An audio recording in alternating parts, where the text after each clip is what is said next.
ये भी गजब ही प्रश्न है, मतलब इसमें भी फीलिंग आ गई भाई साहब। फीलिंग इस बात के लिए आई कि भारत के कानून मंत्री का ट्विटर अकाउंट ट्विटर ने बंद कर दिया।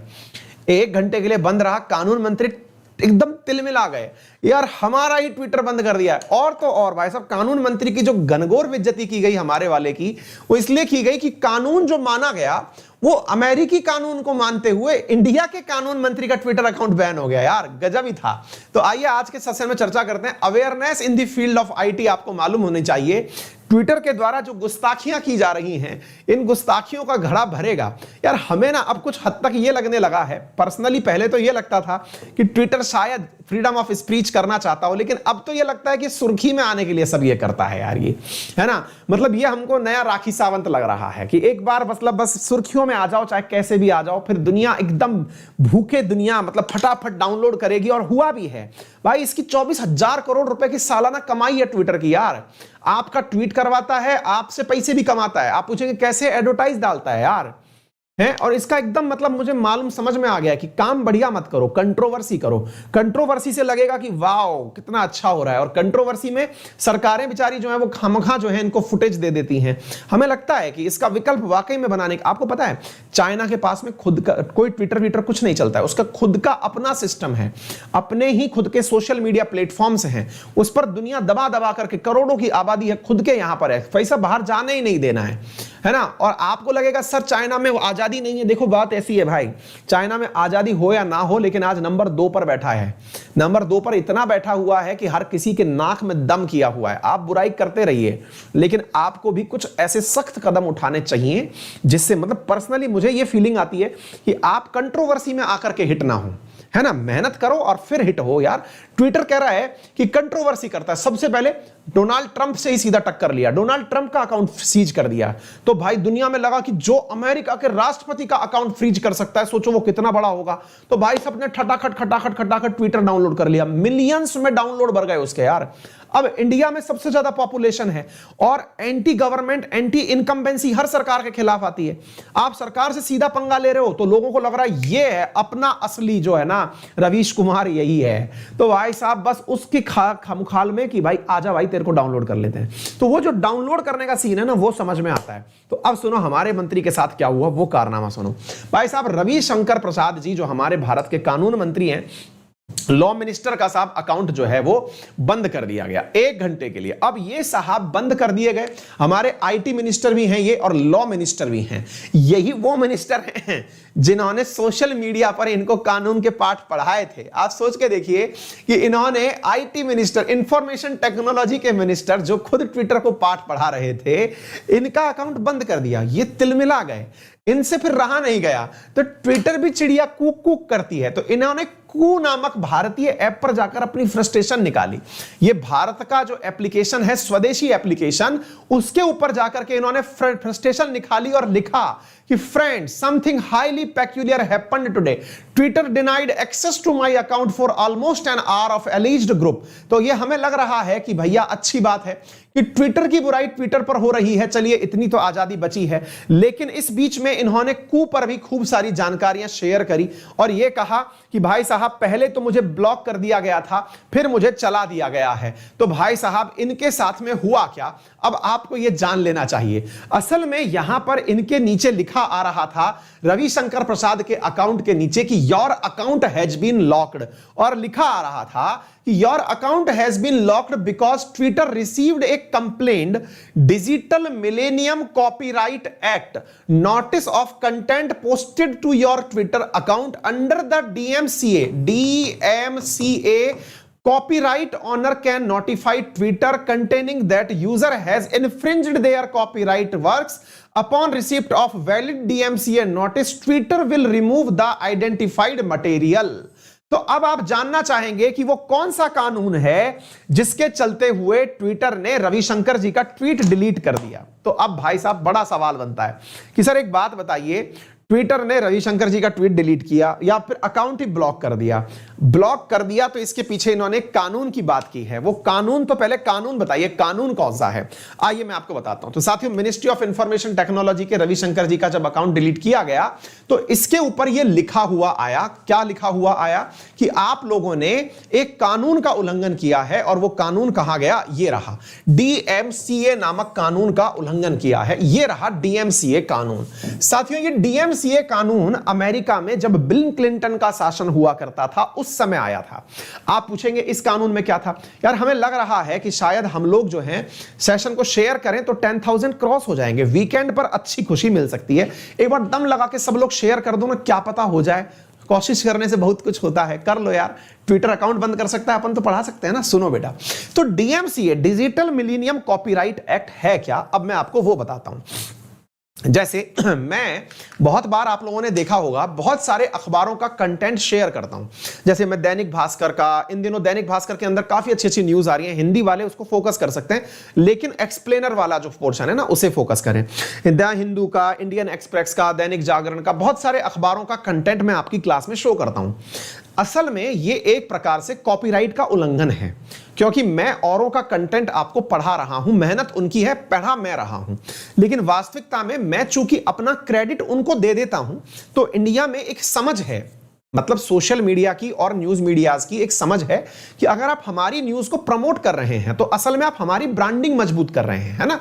मैं अगर आपसे ये बोल रहा हूं कि मैं दैनिक भास्कर की न्यूज ले रहा हूं, तो कल को आप में से भी बहुत सारे बच्चे ऐसे होंगे जो दैनिक भास्कर को पढ़ना चाहेंगे, क्योंकि सर ने कहा है, क्योंकि सर खुद भी उस न्यूज को फॉलो कर रहे हैं, उनकी नजर में वो ऑथेंटिक आ रही है, कई न्यूज ठीक आ रही है ना। एग्जैक्टली जैसे दा हिंदू है, इतने दिन से दा हिंदू क्यों चल रहा था? क्योंकि टीचर्स उसको रिकमेंड कर रहे थे कि दा हिंदू को उठाएं, दा हिंदू से पढ़ें, वहां पर ये चीजें लिख रही हैं। तो होता क्या है कि आप लोग अगर ये काम जो करते हैं, तो कॉपीराइट एक्ट होता है, हर देश में होता है। कॉपीराइट एक्ट के तहत अगर आपने किसी का कंटेंट यूज किया है तो वो अपने कंटेंट के लिए आपको रोक सकता है कि आप इसको ना दिखाएं। इंडिया में चूंकि कॉपीराइट एक्ट बहुत मतलब उस प्रकार के हैं कि अगर आपने किसी का नाम लिख दिया, किसी को थैंक यू बोल दिया, तो कॉपीराइट फिर लगता नहीं है, फिर माफ हो जाता है कि ठीक है यार, तुम जब बोल ही रहे हो कि मैंने ये कंटेंट इंडियन एक्सप्रेस से लिया है तो फिर दिक्कत नहीं है, फिर तो चलने दो ना, फिर कॉपीराइट की क्या बात है, तुम्हारा प्रमोशन हो रहा है, तुमने भी तो इसीलिए छापा था कि लोग पढ़ें, तो लोग पढ़ रहे हैं, क्या दिक्कत है? ठीक बात है। लेकिन अब क्या है, अमेरिका में इस चीज के साथ सख्ती है। अमेरिका में यह है कि जो भी व्यक्ति अपना कंटेंट लिखे वो अपना ओरिजिनल हो, यानी जो भी चीजें आए उसकी अपनी हो। तो ऐसी स्थिति में वो अपना जो कंटेंट वाला सवाल है, उस चक्कर में अमेरिका का यह कानून इंडिया में ट्विटर ने लागू कर दिया। कैसे लागू कर दिया? अभी क्या हुआ कि रविशंकर प्रसाद जिन जिन न्यूज मीडियाज में इंटरव्यू देते हैं, वहां से उन्होंने वीडियो क्लिप काट के खुद के ट्विटर हैंडल पर लगा दी। जैसे मान लो कि वो आज तक पर कहीं भाषण देने गए, उसकी क्लिप ली और क्लिप लेके वहां चिपका दी कि देखो मैं आज तक पे भी था, देखो मैं दा हिंदू में भी था, कि देखो मैं ग्लोबल टाइम्स में भी था, जहां जहां मतलब जहां पे भी XYZ में जहां पे भी उनका इंटरव्यू था, उन्होंने काट के वहां लगा दिया। काट के लगा दिया तो अकॉर्डिंग टू यूएस डीएमसीए कानून के तहत, ये जो आप देख रहे हैं ना, डिजिटल मिलेनियम कॉपीराइट एक्ट, इसके तहत ये कॉपीराइट का उल्लंघन है।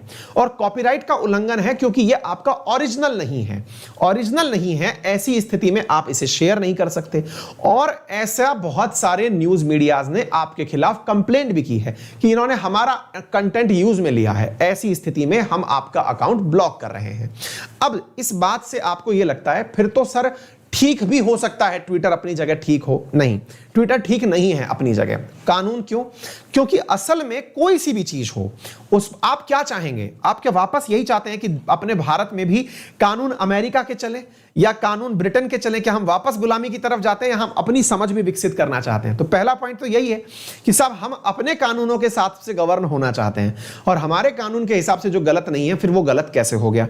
यानी कि लैंड हमारी, लॉ ऑफ लैंड हमारी, कानून अमेरिका का। तो सीधा सीधा जो कार्य है ये तो अपने आप में आपने इन्फ्रिंजमेंट का काम किया है। आपने भारत की टेरिटरी में दुनिया के दूसरे देश के कानून को अप्लाई किया।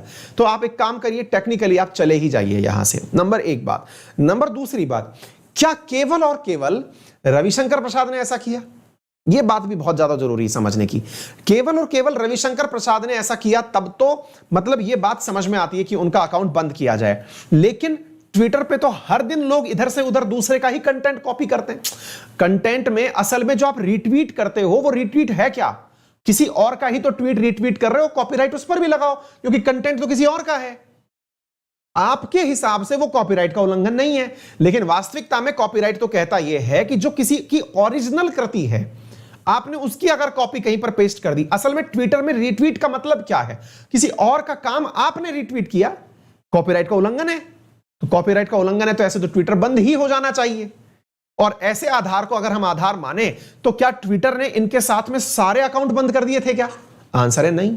तो इसका मतलब क्या है? इसका मतलब तो एकदम ये क्लियर है कि आप कहीं ना कहीं सुर्खी बटोरने के लिए ये सारा काम कर रहे हैं कि आप एक बार कंट्रोवर्सी में आए। आपने बहुत सारे लोगों को देखा होगा, आजकल हमारे फील्ड में भी ऐसा है कि लोग ना कंट्रोवर्सी क्रिएट करके पैसा मतलब व्यू कमाना चाहते हैं कि कंट्रोवर्सी में नाम आ जाए, किसी आंदोलन में नाम आ जाए, आंदोलन जीवी हो गए हैं, सब जगह ऐसा हो गया, कंट्रोवर्सी में आ जाओ नाम हो जाएगा। राखी सावंत ने पता नहीं क्या प्रभाव डाल दिया लोगों पर। क्लियर? तो एग्जैक्टली ये बात है, आपको थोड़ी समझ अपने अंदर रखनी चाहिए। और समझ में यह है कि आप जब भी किसी प्रकार की कोई चीज देखें, अगर रविशंकर प्रसाद गलत है तो गलत को गलत बोलें हम, ये गलती नहीं है।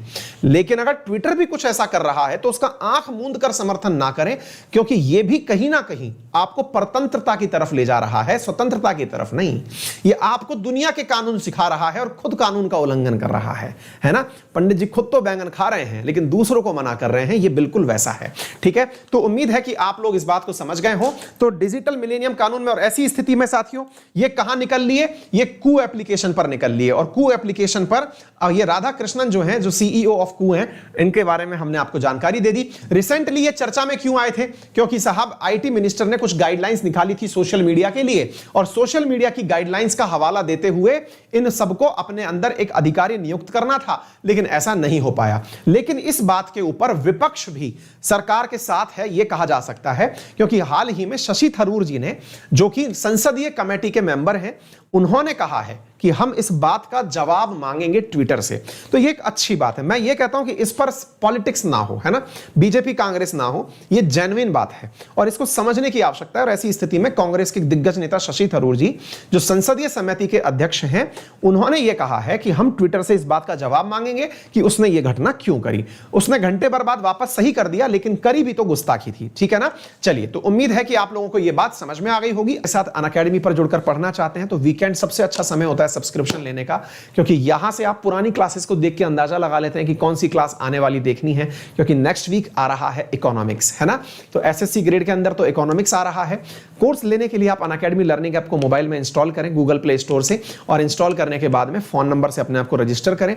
एक साल की फीस 6500 रुपए है। रेफरल कोड अंकित 10 लगाने पर 5850 में आपको मिल जाती है। जल्दी से सेशन को परचेज कर लें, क्योंकि भविष्य में ये महंगा होने वाला है। और हाँ, एक बात और मैं आपको बता देता हूं, आप लोगों के लिए हमारे द्वारा कल यानी 10 बजे, कल 10 बजे टेस्ट लिया जाएगा, तो उसमें आपका स्वागत रहेगा। आरएनए का टेस्ट होगा, बढ़िया से पढ़ के आपको आना है। फिलहाल के लिए इतना ही। अपना ख्याल रखें, बड़ों का सम्मान करें, छोटों को प्यार दें और अपना व्यक्तित्व इस प्रकार से विकसित करें कि महिलाएं आपके साथ सुरक्षित महसूस करें। बहुत बहुत धन्यवाद। Thank you so much.